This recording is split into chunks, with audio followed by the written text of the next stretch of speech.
1801, and a British fleet under Admiral Hyde Parker, with Vice Admiral Horatio Nelson as his second-in-command, is off Copenhagen. They are about to neutralise the Danish fleet after Denmark has joined the Baltic Armed Neutrality to stop British ships accessing that sea, which will help Napoleon Bonaparte in his takeover of Europe. Britain needs the timber, hemp rope, sailcloth and Stockholm tar to keep the Royal Navy at sea, and so this armed neutrality is little less than a declaration of war. Nelson will blast the Danish ships to Kingdom Come after disregarding Hyde Parker's signal to withdraw, famously saying to his flag captain, "You know, Foley, I have only one eye. I have a right to be blind sometimes." And then, putting his telescope to his blind eye, he exclaimed, "I really do not see the signal." To neutralise the powerful Tre Krone fort that guarded the approach to Copenhagen's port, Nelson has sent his fleet of 6 frigates, not powerful to stand in the line of battle, to engage it. In charge of these frigates is Captain Edward Riou. Just as he turned his ship to disengage, he couldn't ignore Hyde Parker's signal. A cannonball cut him in half. When he heard of Riou's death, Nelson exclaimed, "In poor dear Riou, the country has sustained an irreparable loss." He had all the qualities of the perfect officer.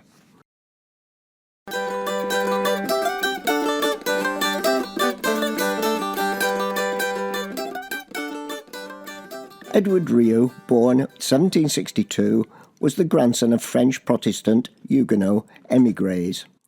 The family thrived after settling in Kent.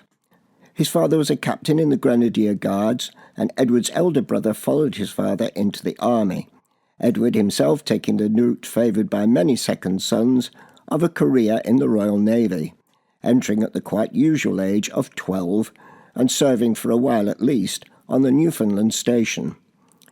In 1776, aged 14, he joined Captain Cook's third and last Pacific voyage of exploration.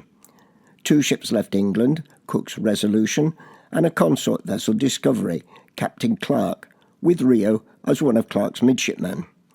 And on the 10th of November, Discovery sailed into Table Bay for resupply and refitting before crossing the Indian Ocean to New Zealand.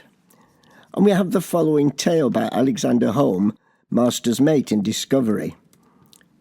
When we were in New Zealand, Neddy Riou, one of my messmates, had got hold of a New Zealand dog, as savage a devil as the savages from whom he got it, and this dog he intended to bring home to present to his patron, the Marchioness of Townsend.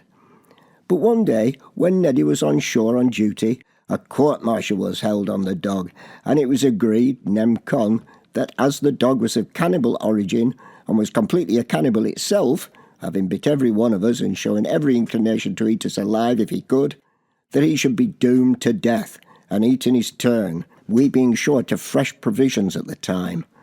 The sentence was immediately executed, the dog cooked, dressed and eat, for we could have eaten a horse when we were all so confoundedly hungry, but considering Neddy had a best right to a share, we put past his portion in a wooden bowl, and by way of having some sport, we cut a hole in the dog's skin, and as Neddy came up the side, I popped his dog skin over his head, with the tail hanging down and the paws before. He looked horrid, told us we were a set of damned cannibals as bad as any of the New Zealanders we were amongst, and dived down below quite in the sulks.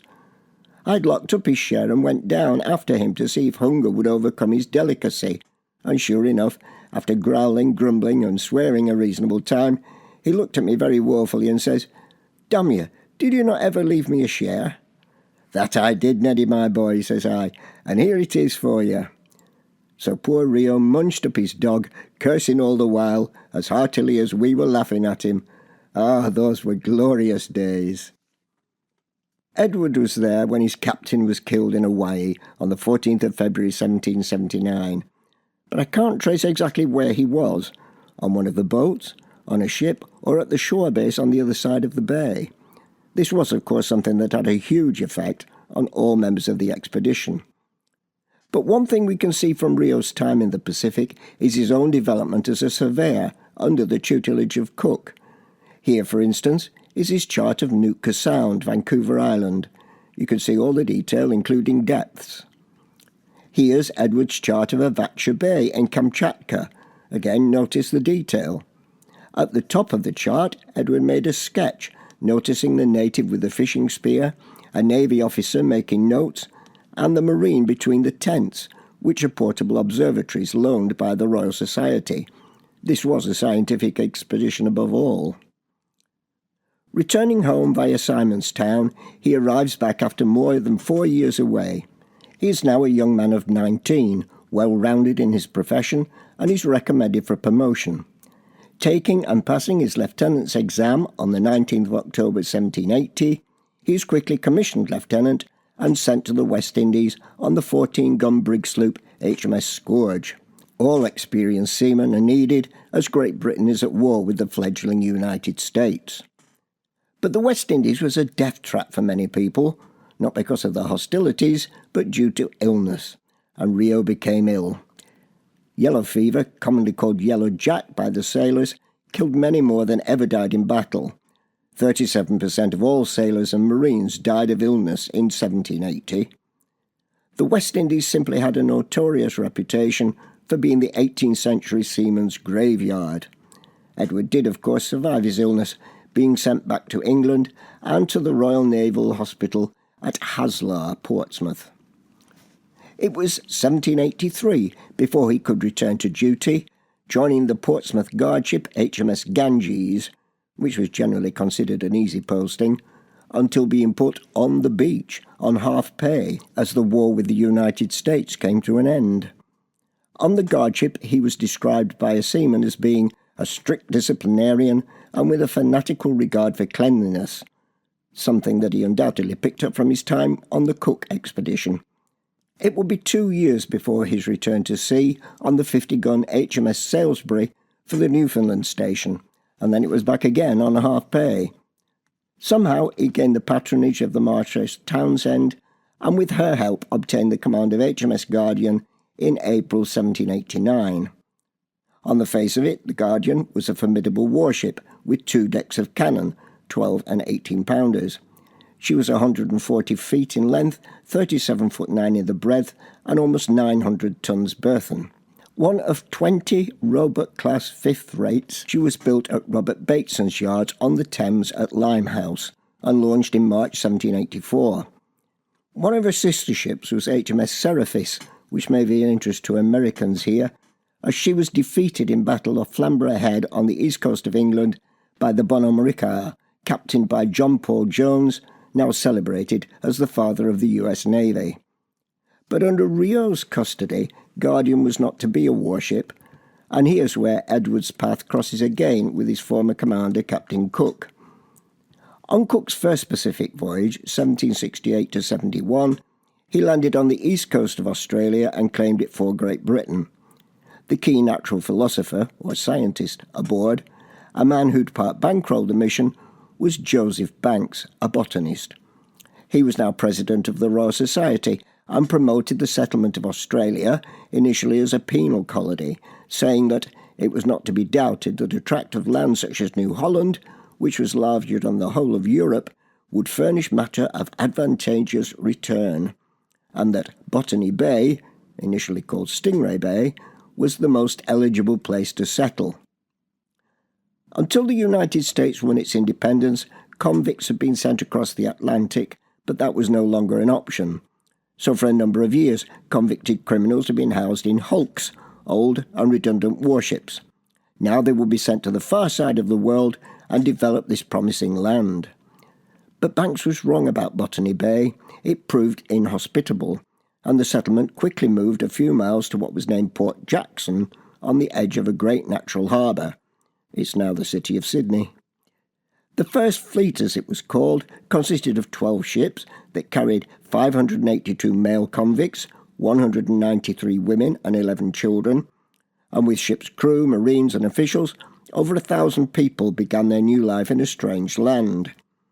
But despite the promising appearance of the place, the soil was poor, and the first attempts at cultivation failed. Without further supplies, they would starve. The governor, Arthur Phillips, sent a ship back to England with a request for more supplies, and as the colony plunged further into famine, another, the Sirius, with a weak and scurvy-racked crew, to Cape Town to buy 6 months' supply of flour. 7 months later, Sirius returned to universal joy and congratulations. The immediate crisis was over, but there was no news of any relief ships. The British government did instruct the Admiralty to send relief ships, and 5 ships were allocated to take further supplies and more convicts. It had been found the first lot had few of the skills needed for the colony, so this time the convicts would be smiths, carpenters, builders and farmers. But the ships would sail individually and not in convoy. Guardian would be the second ship to leave. She would sail en flute, meaning that most of her guns were removed to allow extra stores to be carried. 26-year-old Lieutenant Riou was captain. He had no commissioned officers below him, but the warrant officers, that's the master, the boatswain and the purser, were all experienced men. Thousands of pounds of salt beef and pork, flour, clothing, wheelbarrows, wagons and carts were loaded. Sir Joseph Banks took the opportunity to send 93 pots of useful plants, a special cabin being built on the quarterdeck to house them, and with 2 gardeners from the Royal Gardens at Kew to tend them. Sailing round to Spithead, the anchorage for Portsmouth, 25 convicts were brought aboard, along with half a dozen superintendents to watch over them. Discipline was good, lashings were few, and the convicts worked well alongside the sailors. They seemed pleased to be aboard, shipboard rations being far better than their diet in the prison hulks. On the 4th of November, they met a troop ship on her way back to England, and Edward was able to send a letter home to his mother and sister. "My dearest, here I am at sea, rolling on with fine wind towards the Cape. We've been fortunate with wind and weather, hardly one breeze that would overturn a glass of wine or a dish of tea. I verily believe that the few convicts I have on board were never so happy in their lives. Plenty to eat, little to do, and less to think of. I believe if they have any uncomfortable feelings, it's knowing their present situation can last no longer than until the Guardian puts them ashore in Port Jackson." On the 24th of November, Edward brought Guardian into Table Bay, 13 years after his first visit. The ship will be there for 18 days, replenishing water and also taking on a variety of breeding animals, horses, cattle, sheep, pigs, rabbits and poultry, plus their feed. Riou complained that Dutch bureaucracy caused much delay, but on the 11th of December the ship weighed anchor for the last leg of its voyage. She would be outside of all regular trade routes and would not expect to see land, or even another sail, until Australia. She was bound for the roaring 40s, where gales abounded and icebergs might be encountered. Well, this wasn't new to Riou. He'd experienced these waters on the Cook voyage. Then it had been rather understated as uncomfortable weather and incessant fogs. Now we jump forward a month and back to South Africa. On the 18th of January 1790, a French merchant vessel, the Vicomtesse de Bantany, dropped anchor in Table Bay. As the ship had passed Port Elizabeth on its way from Mauritius to France, a ship's launch had been picked up with 15 men on board, all suffering from intense thirst and hunger. In charge of the launch was one Thomas Clements, who wrote, "Our joy was great beyond expectations. The people on board crowded immediately to our assistance."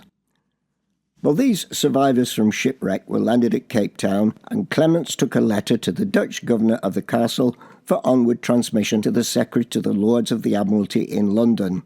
The letter read, "Sir, if ever any part of the officers or crew of the Guardian should ever survive to get home, I have only to say that their conduct after the fatal stroke against an island of ice was admirable and wonderful in everything that related to their duties on His Majesty's service.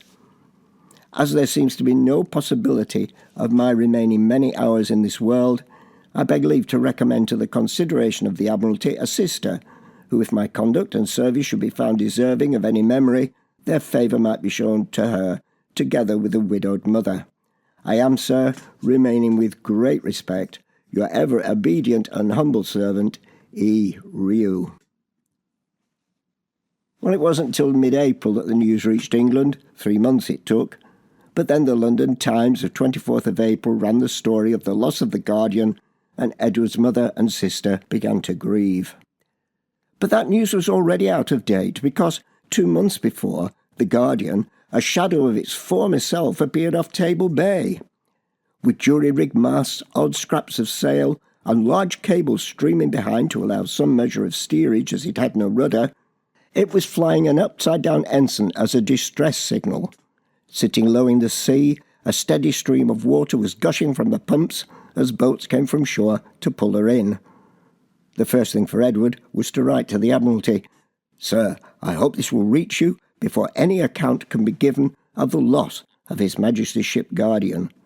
And to his mother, "Dearest, God has been merciful. I hope you will hear no fatal accounts of the Guardian. I am safe and well, notwithstanding you may hear otherwise.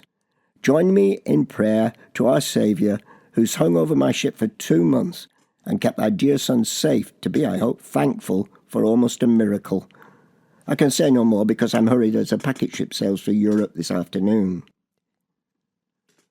When the Guardian left Cape Town back on the 11th of December, heading east-southeast, the weather was moderately good until the 40th parallel was reached, when thick fog began to make its appearance. Between these patches, large icebergs were spotted. At one point, the ship's boats were launched to collect ice to supplement the water supply, but the fog rolled in again, and the boats were only recovered with difficulty. Then, 24th of December, a sight that will admit of no description. A body of ice full twice as high as our mainmast showing itself through the thickest fog I've ever witnessed. The expected shock came. The man at the wheel couldn't move it, by which I was sure that the ship hung on the ice. The ship received another shock and began to move through the water. But the rudder had been torn off, and there was already a foot of water in the hold. The pumps were being worked without a break, but the leak increased, and now they started to lighten the ship. Cattle, guns, anchors, and casks of water were thrown overboard. The leak still increased. Now they fothered the ship. A sail was dragged from the bows under the vessel to try and cover the sprung planks or other damage near the stern of the ship. Here's what it looked like, but can you imagine how difficult this would have been? Daylight on Christmas Day, and there's now 6 to 7 feet of water below, despite the fother and continuous pumping. 2 p.m, second fother prepared, this one coated in dung, oakum and tar. And now they're in a gale, and by midnight the water was still gaining, now with 10 foot in the hold. I now had little hope left, said Riou. Riou had been doing his turn at the pumps, but when he went to assist in jettisoning items, a cask fell on his hand, which hampered him greatly. Now, though Riou said he would stay with the ship come what may, his petty officers and Sailing Master Clements petitioned him to abandon the ship. Having ordered the boats to be lowered and stocked with food and drink, discipline now started to break down. The spirit room was open for small casks of rum to be put in the boats, but some sailors immediately got drunk in the confusion. One of the boats was swamped, and there was some panic in the scramble for those boats. As the full boats pulled away, 60 men were left on the ship. There was never enough boats for everyone anyway. Here's a fanciful engraving of his officers pleading with Riou to leave the Guardian, but he wouldn't. 4 boats left the ship, but only 1 survived, to be picked up by that French ship off the coast of Africa. Back to the ship. Riou is now almost 30 years old, so we'll use the last portrait painted of him. Now those 60 men still aboard entreated Riou as to what they should do, and he told them, "You have seen my conduct. You are now convinced I should be the last man out of the ship, nay, perhaps not leave her at all. You have worked well, but we still do more, though the boats are gone. There are still hopes if your strength is equal to continuing at the pumps. You never forsake them, you keep them going at all costs. There are islands not far off, and though I cannot exactly know their distance and bearing, yet there is a great chance of our falling in with them. As for steering, I can easily make something to steer with." Such was the encouragement I gave to the people, and though I entertained not the least prospect of success, I resolved to employ their minds and preserve them from the despair which I saw were commencing. Almost helpless, the ship drifted as pumping continued, and they tried to get at the leak. By now gales had taken the upper mainmast and mizzen. This is Riou's sketch of the ship. For the lack of a rudder, Riou tried Captain Pakenham's jury rudder. Designed to be fabricated from a couple of spars, it was a tried and tested design, but trying to hang such a contraption in a heavy swell was incredibly difficult, and a week and several attempts went by before it was operational. It only had moderate success. At the suggestion of one sailor, cables were veered out astern, and they were more effective. And now the wind turned in their favour, Riou calling it almost like a trade wind. Almost by dint of his personality, Riou kept the survivors together with hope, faith, cajolery, and emulation. The one potential mutineer he knocked to the deck, and the other men respected this, isolated and ignoring the mutineer. Sometimes the water in the ship rose to the lower deck, and then the pumps would gain again, but the ship was waterlogged. Being unable to turn into False Bay, they rounded Cape of Good Hope and into Table Bay.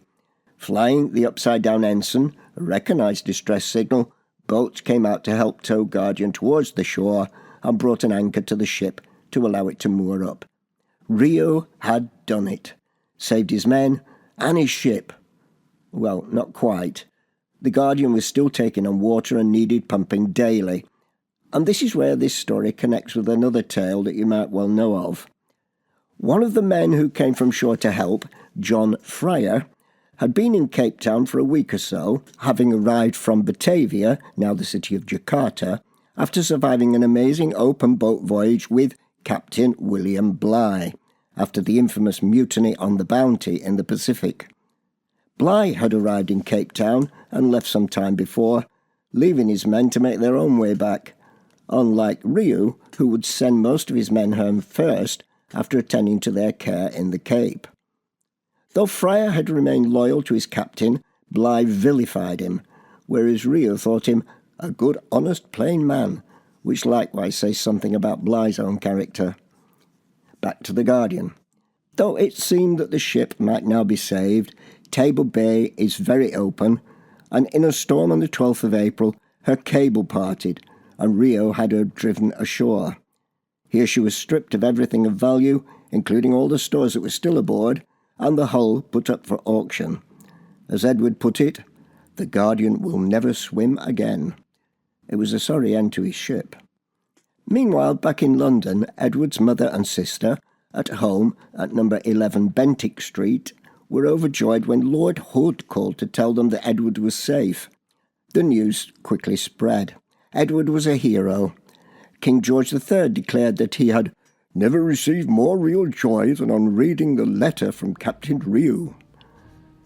After renting a house for his men's accommodation in Cape Town, Riou himself lodged in the very good family house of an old widow, Aletta Jacoba de Witt. Well, rather ungentlemanly, he complained that she was short and stout.